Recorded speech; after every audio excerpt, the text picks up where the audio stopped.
Welcome back to Curiosity Kids. I'm Joy with ACCPF, and today I have Quinn and Tate helping me out on one of my very favorite outdoor garden or park activities, a rainbow hunt.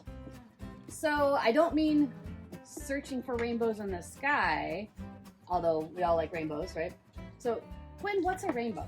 A rainbow is like light that is also has sun in it, and then it reflects color.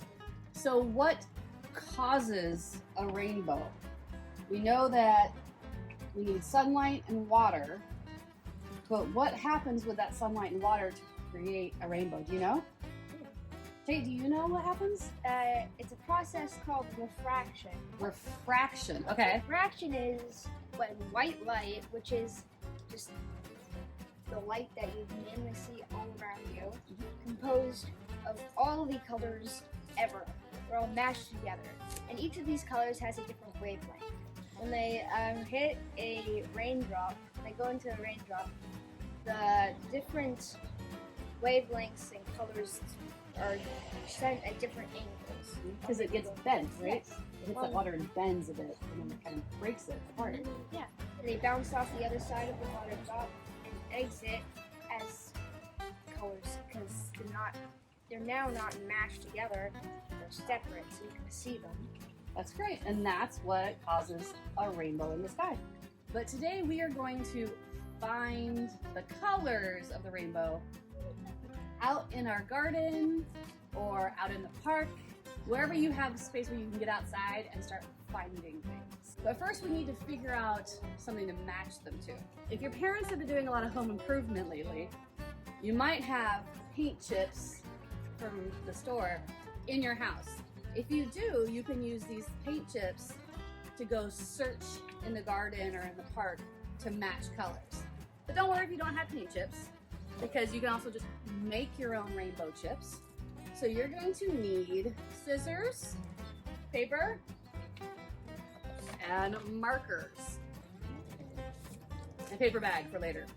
Well, do you guys know what the colors of the rainbow are? I know. What are they? Red, orange, yellow, green, blue, indigo, Purple or violet, sometimes they say.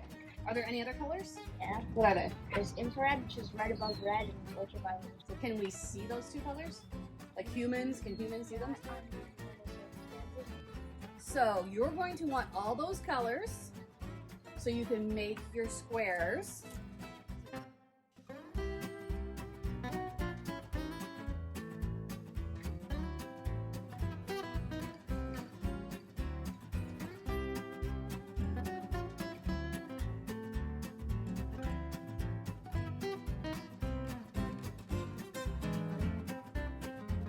You've made all your squares, you'll put them into your bag, and then you want to take out your nature journal, like Quinn has, or your science journal, like Tate has, and answer a few questions for yourself. Like, do you think the colors are going to be easy to find? No. No. Do you think some will be easy and some will be hard? Is there more than one shade of a color? So once you've got kind of your guesses written down, take your bag and go outside and start finding your color matches, your exact color matches.